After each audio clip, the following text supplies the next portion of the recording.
You guys ready for an adventure? Because we're going up.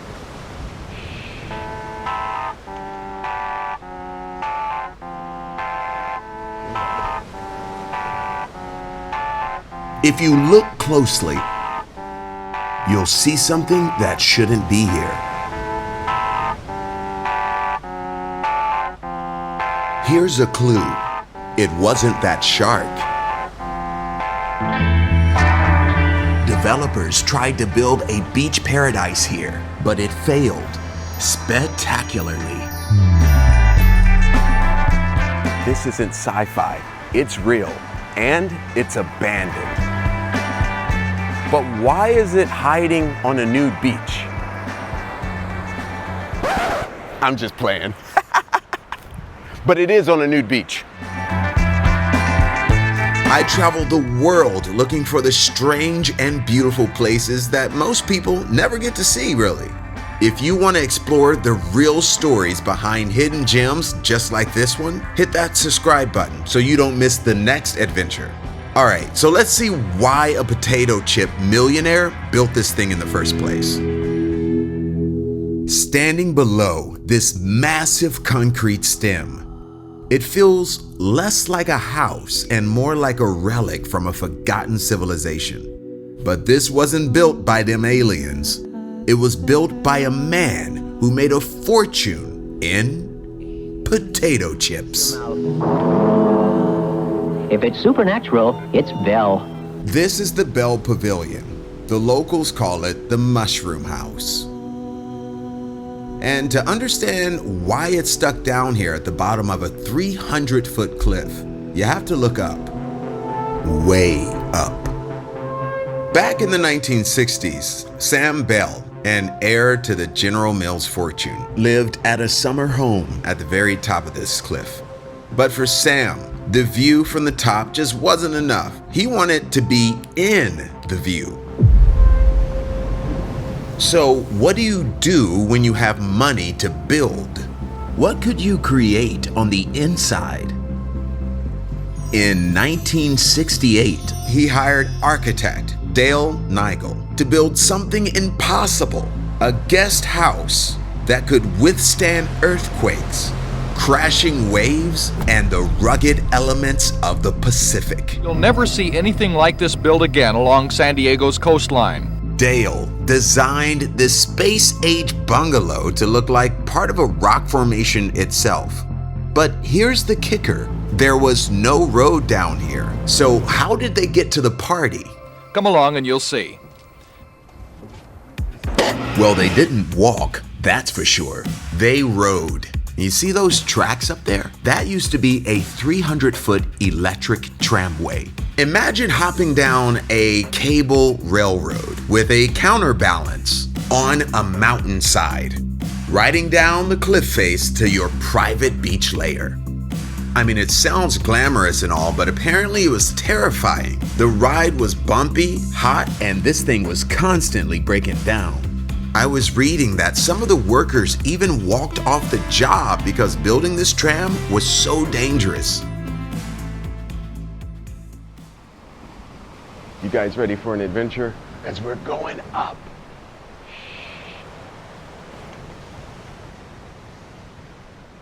If you step inside now, it's a bit eerie. This wasn't a massive mansion. Wow. It only had one bedroom and one bath. It's like, what is in here?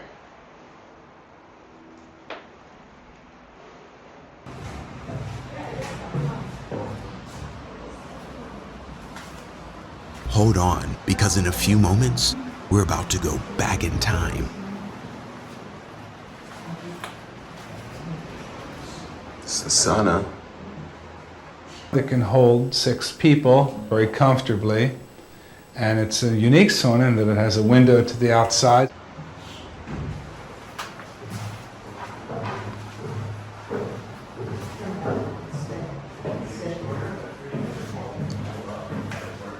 Definitely the shower, maybe.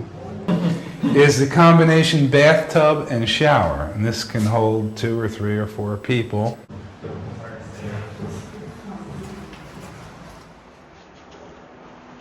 Jeez.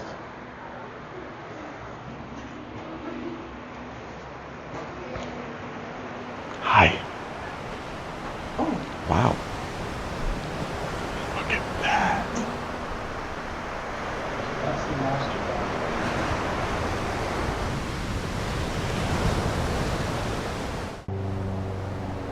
This place is really cool, guys. I'm sure it was great in its prime. I mean, think about it. This had to be the ultimate bachelor pad, a beach room designed for privacy. Which is kind of ironic, right?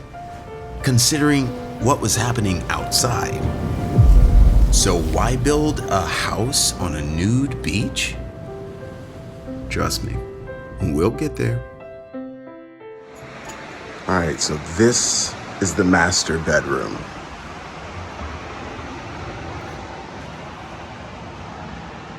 Oof.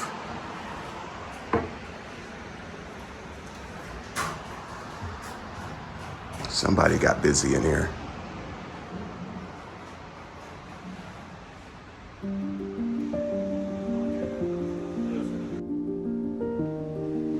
Okay, a few years after this was built, this particular stretch of sand became what's known today as Black's Beach, California's first legal nude beach. So you basically had millionaires sipping martinis inside while, well, you know. A kitchen just right for beach party meals. Well, today the cocktails are gone, and the tram is definitely broken now. Damaged by a bluff collapse in 2020, actually. The only things that's left now is a battleground of opinion. To some locals, the graffiti is vandalism, a scar on a historic landmark. But others see it differently.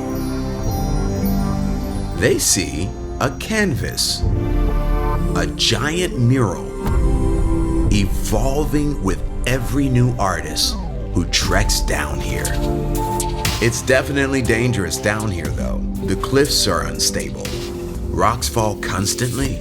The house itself is held up by an 8-foot concrete pillar that goes 75 feet deep into the sand. But even that may not save it from neglect. It's been owned by venture capitalists, sold for millions, now sits silent.